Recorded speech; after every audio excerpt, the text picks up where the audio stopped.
بے غیرت انسان ہے، اس کو گھروں سے نکال ڈالو، اور چٹپٹی باتوں کے ذریعے سے روپیے پیسے کا لالچ دے کر ہمارے گھروں سے بھگا لا رہے ہیں۔ وہ سمجھتا ہے کہ یہ لوگ اپنے رہنما یعنی عالم دین کی قدر نہیں کرتے، یہ لوگ اپنے علماء کی مذاق بناتے ہیں۔ اس لیے یاد رکھو، جب تم علماء کی ناقدری کرو گے تو اللہ تبارک و تعالی تمہارا حشر ایسے ہی کرے گا۔ اس لیے علماء کی ناقدری سے بچیں، ان کی نافرمانی سے بچیں، علماء کے ساتھ حسن سلوک کا معاملہ کریں اور ان سے علم حاصل کریں، ان سے ضروریات زندگی کے مسائل سیکھنے کی کوشش کریں۔ صحابہ اور صحابیہ کی زندگی کو اپنانے کی کوشش کریں۔ یہ طور طریق آپ کو علماء ہی بتائیں گے، جہلا نہیں بتائیں گے، کام کاج کرنے والے نہیں بتائیں گے۔ علماء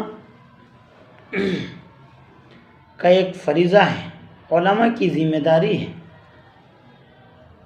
اس کام کو کرنا اور کروانا۔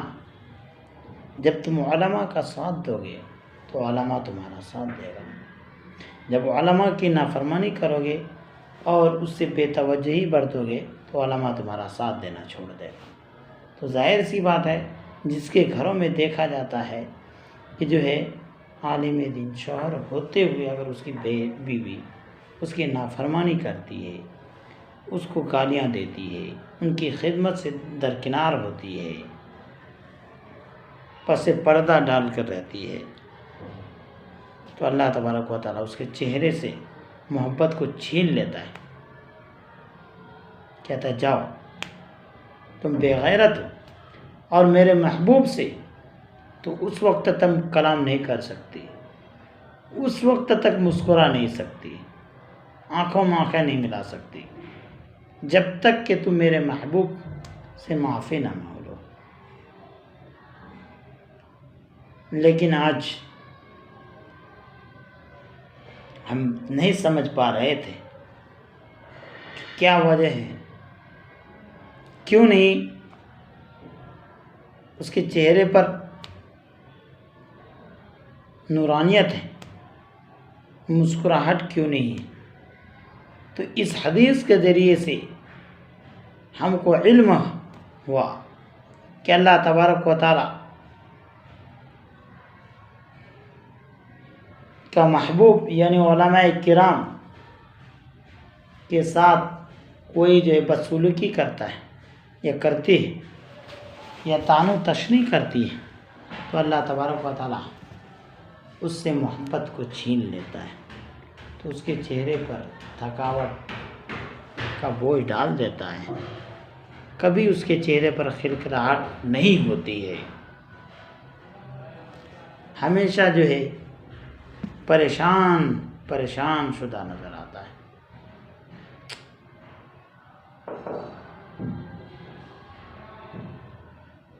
علماء سے سیکھو میری بہنوں اور بھائیوں، علماء سے سیکھنے کی کوشش کرو، اور اگر جس کا بھائی یا جس کا شوہر یا جس کا بیٹا یا جس کا پوتا یا جس کا نواسا عالم دین ہے تو اس کی قدر کو سمجھو، اس کی اہمیت کو اپنے سینوں میں لو، اس سے سیکھنے کی کوشش کرو۔ علماء سے ہمکنار مت ہو، علماء سے دوری اختیار مت کرو، میری بہنوں بھائیوں اختیار مت کرو۔ یہ دور مہلک دور ہے، یہ زمانہ، یہ لمحہ ایسے لمحات سے گزر رہے ہیں کہ ہمارے عورتوں کو RSS کا سامنا کرنا پڑ رہا ہے۔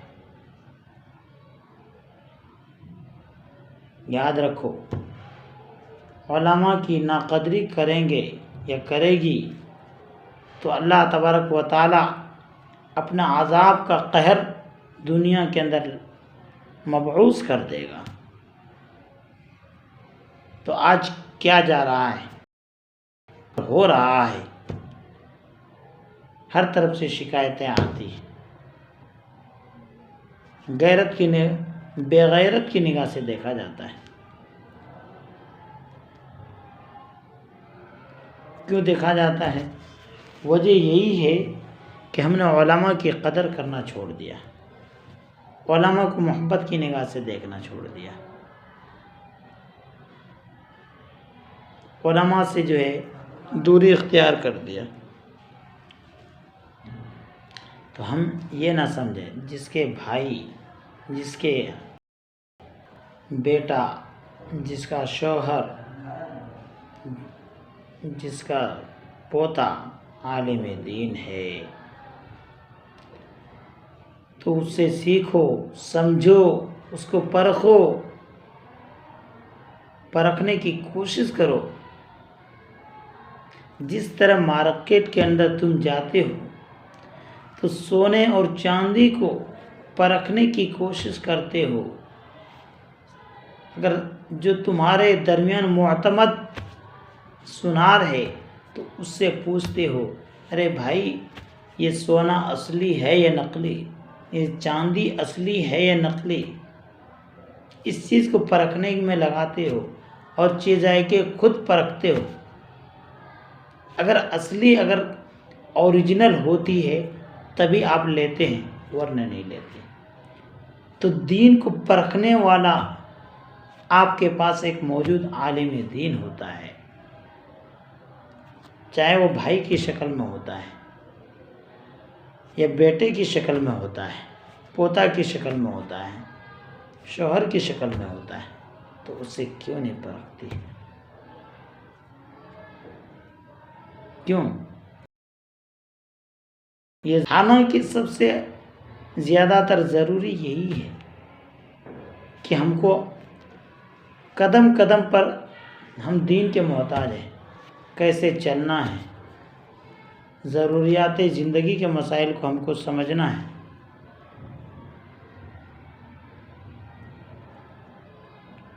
لیکن ہمیں سمجھنے کی استطاعت نہیں ہے، توفیق نہیں ملتی۔ توفیق کیسے ملے گی؟ ہر طرف سے زبان ہماری گندی ہو چکی ہے، دل ہمارا ناپاک ہو چکا ہے، خیالات گندا ہو چکا ہے۔ تو اللہ تبارک و تعالیٰ اسی وجہ سے ہمارے سے توفیق چھین لیا ہے۔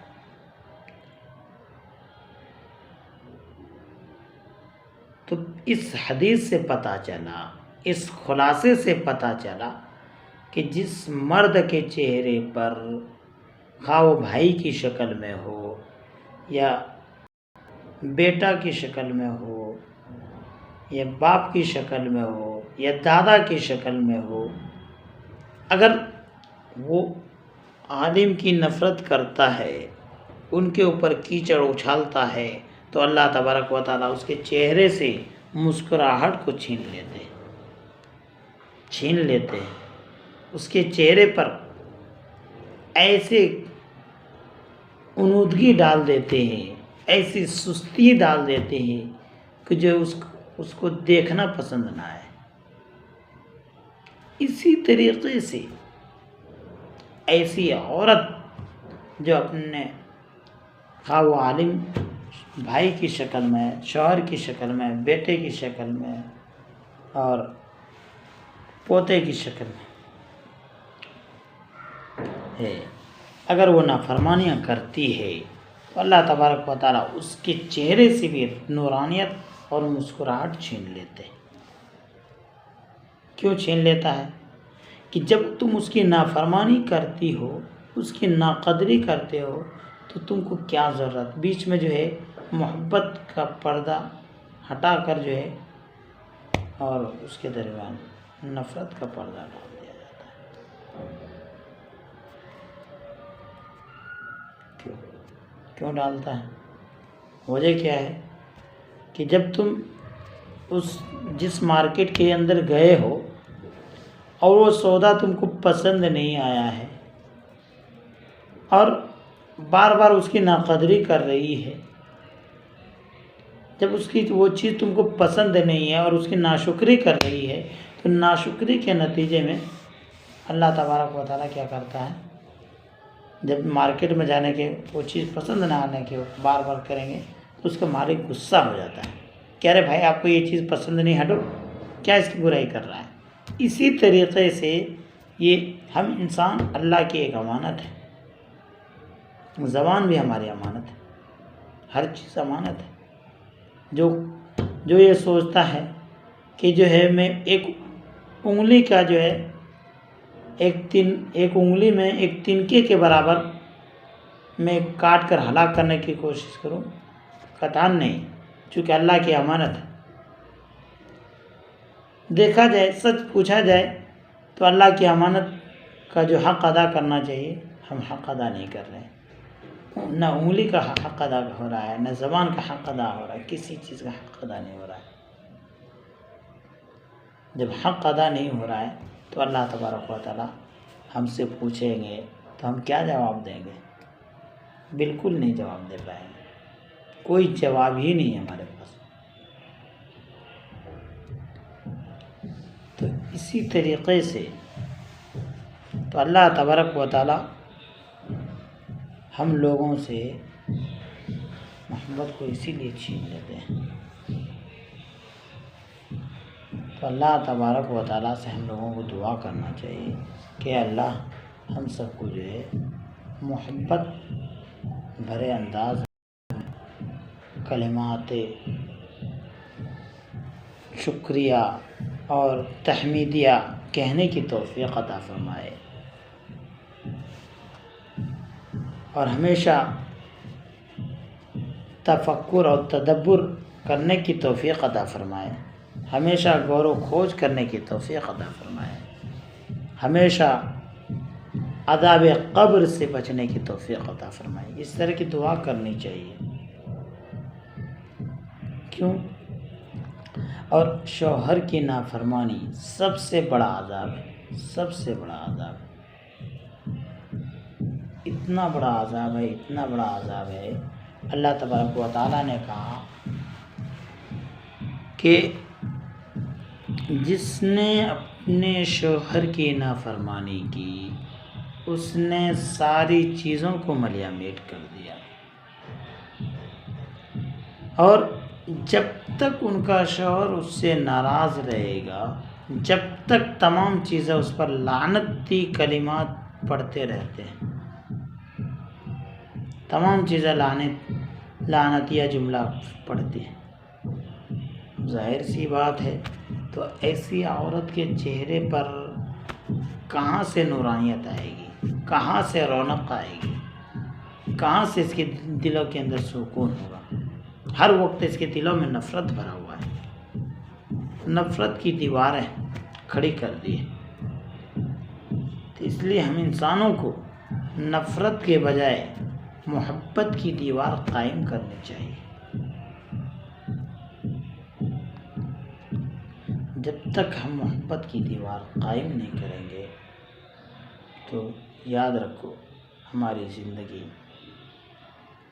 وہ زندگی نہیں جو صحابہ کی زندگی، بیکار ہے۔ ایسی زندگی کا نہ ہونے سے بہتر ہے۔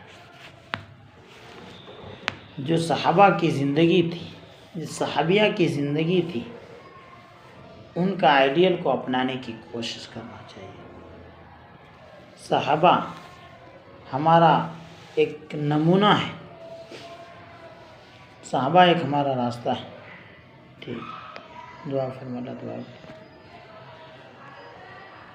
ہم سب کو کہنے سننے سے زیادہ عمل کرنے کی توفیق عطا فرمائے۔